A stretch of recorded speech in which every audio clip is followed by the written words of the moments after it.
Hello, everyone, and my name is Frankie. You're normally when it comes to your workflow Wednesdays is done by Marvin, but today you get me. There's a lot of questions in the laboratory today that have been coming in, especially with the ioConnect and how do you use Primescan 2 to be able to scan everything, and what are the steps of scanning with ioConnect on an all-on-4. So I wanted to create this video for you guys, so that way you guys can see, what we need and how, if you're using another lab, what they need. So I'm going to show you like step by step, how everything works, right? So when we talk about the ioConnect, right, we usually you'll get like 3 different ones of these, right? You'll have the ioConnect, the Urus one. You have one that says AOT. You also have another one that is for Strawman. So when you look at the ioConnect, it comes with all these little features here. It also comes with a little bag of about 20 direct screws. So depending on which one you're using, it will be the one that you're going to be seeing usually in this little section right here. But it also comes with the screwdriver and everything that we need. So one of the biggest things is that where the doctors are having problems is when they get a case that comes in, and that case, let's say, already has an all-on-X of some sort, let's say, or a denture, or whatever it may be at the time. How do we handle that, especially in the Primescan 2 and DS Core, right? So I'm going to go through the whole process with you guys, so you guys can really see exactly how that looks, right? So when you go onto DS Core, I'm just going to use my file, right? You'll have the option here, start a DI scan or start your Primescan 2. So what you'll do is you'll click start Primescan 2. Instead of going to a status scan, you go into the treatment plan scan, right? You'll click there. You'll click implants, right? Let's say that, this particular case here that we have here is, these tooth numbers, right? So at the end, what our goal is just to click, as close as you can to each number. It doesn't have to be perfect, right? So what you'll do is you'll click on implant, let's say number 4, abutment, 7, abutment, 10, abutment, and let's say 13 or even 14, abutment, okay? Then you'll click on new scan. Once it gets to this part right here, what you're going to notice is it's going to give you a couple different options. When it comes to being able to scan with this ioConnect, you need certain catalogs. Okay. Now it doesn't mean that everything is going to stitch moving forward. It just means that you're going to be scanning these, and your laboratory is going to grab that and export that, and then they're going to stitch everything that they need, because they actually have to put it to a third-party software just to be able to get those scan bodies that you're using, let's say, for the actual case, right? So we'll come over here. You'll notice that right off the bat it gives you an upper jaw treatment. Then it gives you a scan body, okay? Then it gives you a lower jaw treatment, of course, the buccal bite, and a gingiva. These are the catalogs that you actually need just to be able to do this case, right? So of course we'll start off with the with the upper jaw, right? So you'll just click right here where it says upper jaw, and then you'll grab your scanner, okay? And then what you'll do is you're just going to scan, like if you're just scanning the patient's mouth, right? You're not going to take anything out of the patient's mouth. Of course, you want some tissue, so you'll just scan this area like this. You're just going to go throughout the mouth and scan and make sure that you got as nice of information that you can get, especially from whatever the patient has, in the mouth, right? So if that all-on-X is broken, it doesn't really matter as long as we can, capture that bite. Now, do we need the palate? No, we really don't need the palate, okay? But again, just try to get as much information as you can when it comes to that upper bite, right? The next thing that you're going to see here is that if I grab this, let me just kind of move it around so you guys can see it right here, okay? All I really need is just this information here. We want some tissue. We definitely want, where the teeth positions are. Again, sometimes when those cases do come in, you wanna make sure that it might be in pieces, right? But as long as you can capture that bite, or maybe if we know where that midline is or where that tooth position is, you just want to make sure that you have that some kind of information, right? Because at the end, the laboratory should be able to send you a new try-in, and maybe that one's not perfect, but all you're going to do is just kind of adjust that one, but at least we have a starting point, okay? So once we take that, of course, the next step is that we're going to take these out, right? Once we take this out of the patient's, out of the screws out of the patient's mouth, we're going to scan what we call the tissue scan, okay? Now, you can do this in as many different ways as you want, right? Let's just say that you're not going to scan the lower for whatever reason. Maybe it's indenture. Who knows? For whatever reason, you're not going to scan the lower. What you're going to basically do is you're going to remove this piece right here, and then you're going to take these scan bodies, right? They're the actual. They're not really the actual scan body, but this is where we're going to reference. Let's say the scan bodies too. Once we put it into TruAbutment's software. So you'll just place each one just like this, right? You'll place one there. You'll place the next one here,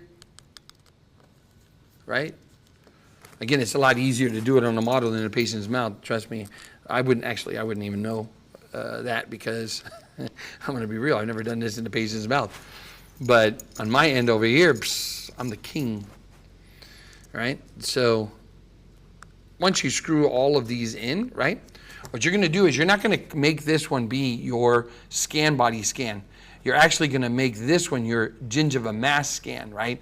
So now you'll come back into taking your model, right? And you'll start your scanning process, right? You see how it already kind of matches everything up. Now this is important to get the best that you possibly can, right? So you want to make sure that everything that you're scanning, you're capturing those scan bodies to the best of their abilities. I'm not going to call them scan bodies. Let's call them healing caps, right? You just want to make sure that the more you scan around these areas and the more accurate these are, the better the outcome will be, okay? So on this one, yeah, because the laboratory is actually going to convert this one into their tissue scan. You don't have to capture all of it, but you try to get as much information as you can when it comes to that tissue, because that's where the laboratory is going to be able to make sure that everything stitches and also be able to design things, moving forward, right? So again, you're gonna scan that. Once you scan that, you'll take a look at it again. Make sure that you captured as much information as you can. Sorry, this thing kind of goes back and forth on us, but you see how and again, the most important part is, of course, the top part of that scan. If there's no information on the side, that doesn't matter. You just want to capture the top part. Again, depending on which scan bodies you're using, right? Depending on which scan bodies you're using will depend on how much information you need, right? When it comes to using their scan bodies, the ones that are inside the kit, the biggest part is, of course, especially if you're using these kind, the top part. Again, just capture as much as you can. Well, now the next step, of course, is you're going to remove this from the patient's mouth, right? Once you move this from the patient's mouth, or the multi-units, right? You'll unscrew these. Then you're going to bring in, these pieces in here. These are the actual scan bodies. As you can see, we have M, we have S's, we have L's. In the newer ones, they actually have like these little dots, right? If it doesn't have a dot, then that represents the small. If it has one dot, it represents the M. If it has two dots, it represents the L. Okay, so for right now, all we really want to do is try to make sure that every single one of these is more towards like the center. So of course, depending on how far the arch is, that will depend on where or how you're going to place these, right? So of course, on the back ones, you want to start off. I always tell my docs to start off in the posteriors, right? Because that way we know, okay, well that's how far. Let's say that distance is right there. So I'll put an L on one side, and then I'll put an L on the other side, just like this, right? just like that. And now I can move them and maybe move them closer like that, depending on where these are. So I'll just kind of, screw these in just like that. Okay, and then I can tell right off the bat that probably medium is going to be, but there, medium. Well, two options, right? I can use that medium. You just don't want none of these to overlap like that, right? But if you move this sideways or you put this in that direction right there, as long as we're keeping them, just as close as possible, right? That will actually do the job, right? Because we want to make sure that all of them are kind of like centralized. It's just like that. So I'll go back and I'll look for that medium, and then I'll put that medium right here on this side over here now, right? So what we did was we grabbed two larges and two medium, but we're trying to make sure that the scan bodies are just centralized, just like that, right? So again, we'll go back to this section right here. We'll go now to the scan body scan, right? Okay. Do the same exact thing, but instead of us trying to scan all of it, all we really want to do is just focus just on these scan bodies here, okay? So as we're scanning through this area here like this, hold on, maybe something happened here. Okay, my bad. I don't know why it's not scanning it, but it should be. Oh, there we go. Sometimes, technology doesn't like to play nice, right? So all we want to do is, you see how I'm just kind of scanning these four like that. Just make sure that those four are exactly, scanned nicely. That's it. Don't try to get as much tissue. We already have that tissue scan, right? So that's all we really want, is that area right there, just how you're seeing it in the picture. It was able to stitch those. Some softwares or some scanners don't really pick up that sometimes. It all depends on the depth. But I can tell you that the Primescan 2, it actually picks it up. But, again, the goal is not just because we're using a Primescan or we're using a Primescan 2. All scanners just try to get that middle part. If for some reason you can't, or it starts deleting it, well, then what you need to do is start going more towards like this area out here. Then you start moving around. Of course, TruAbutment doesn't really like me saying that too much, because what they want you to do is just only focus on here. But I can tell you what our doctors call, and what they do is they tell us, hey, I'm scanning over here and this one's disappearing and that one's disappearing and this one. Well, with the AI, it believes that it's just, floating, whatever it is, tissue or something. So it wants to get rid of that stuff, right? So at the end, you want to just focus on this, but if you need to, you can definitely go outside, of these areas and just, move forward and stuff, okay?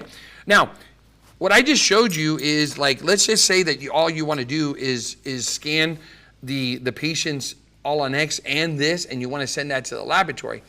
But the only process that you would change is that if we were going to scan, let's say, a lower also, well, of course, instead of removing, this piece from the patient's mouth, right, we would have not scanned the scan body first, or the or the gingiva first, and then the scan body. We would have done that afterwards, right? But, again, for training purposes, I'm just going to show you what we would do, right? Of course, let's say that this would be, the patient's, lower jaw, and it's their natural teeth or whatever it is, right? I mean, bottom line is, everybody's done this 1,000 times. The only thing that you're going to do is try to capture, as many teeth as you can, right? So you're just kind of going to go through the patient's mouth. You don't really need the tissue. You just want more teeth or, than anything, right? So keep it simple. You just want to be able to capture. So you want to capture that occlusion, right? Making sure that you capture that occlusion. Now, technically, to get the buccal bite, if you're going to do that, well, you don't want to remove any of this. You want this to be inside the patient's mouth. But as I said, for training purposes, all we're going to do is just kind of pretend that this is the patient's mouth. So you'll change this one to the buccal scan, and I'll say it again, you don't want to come out from the back of the patient's head, right? So you'll just kind of scan this part right here like that, let the buccal bite kind of happen. Dual buccal bites are always the best, right? So you want to come on to the other side over here. Again, take that scan that patient, and I'm not a doctor, so that's why I'm using, of course, models. So we'll just kind of scan this side over here, and now, we're capturing, the patient's bite. Okay? So now what do we have? Of course, we have the lower here. We have the scan body scan. we have the upper jaw scan, right? We have the buccal bite, right? And then we have the gingiva. Okay, next thing you're gonna do is, now that you're done, you're just gonna, let me make this a little bit bigger so everybody can see that. So now the next phase, of course, is just, you know, clicking finish. You're just gonna click on finish and save. Next thing that's gonna happen is that it's gonna create all of this. Now again, it's super important to understand that just because certain things don't stitch or don't do, doesn't match up while you're scanning, it doesn't really matter, because again, once you send it to the laboratory, if you're going to be designing that, then you can work with ExoCAD, 3Shape, InLab, match all those things in that software, because those softwares allow you to export, in Ply, PLY, or they let you export it as a .stl or as a .obj, and then once you export that and especially when you export it in DS Core, it will create a folder, right? And then all those files are in there. Now you're going to import that into your CAD software, and that's all you really need, right? So if you look at, where we are today, right now, where we are right now, so it created, all these different things. And then of course it has, the treatment plan, it has, the treatment upper, right? So that's the upper scan. And then it has, of course, the lower scan. And then now it has the scan body scan, right? That one, of course, will probably match up to that upper, right? Because it looked at that palette right there, right? So if I was to remove that lower, it's gonna connect it, usually because of that palette. But sometimes, if you're having surgery or you're doing surgery or whatever, right? That tissue is all messed up, so then maybe it won't stitch. But most of the time you'll be able to see that's basically what happens. But what we really want, right here, is to make sure that all of these are really, really nice, right? Then you'll go, to the gingiva scan, right? And now this is what it looks like. Now this is so important because, again, I can tell you that today alone, we got 2 phone calls on how to do it. Of course, everybody knows the next step. If you're a DS Core user or you're a Primescan 2 user, everybody knows the next step, which is more or less send it, download it, do whatever it is that you're gonna do. But the important part is, that's the process. Now you know it. Now just go out there and try it out. And if you don't have the ioConnect, I'm not gonna lie, it's pretty good. Scan ladders, it's kind of like that next generation, in my opinion, of where we are when it comes to all on X's. So tune in next time. Maybe you'll see, Marvin, you might see me, I don't know. We'll see. All right, thank you very much. I'll see you next time.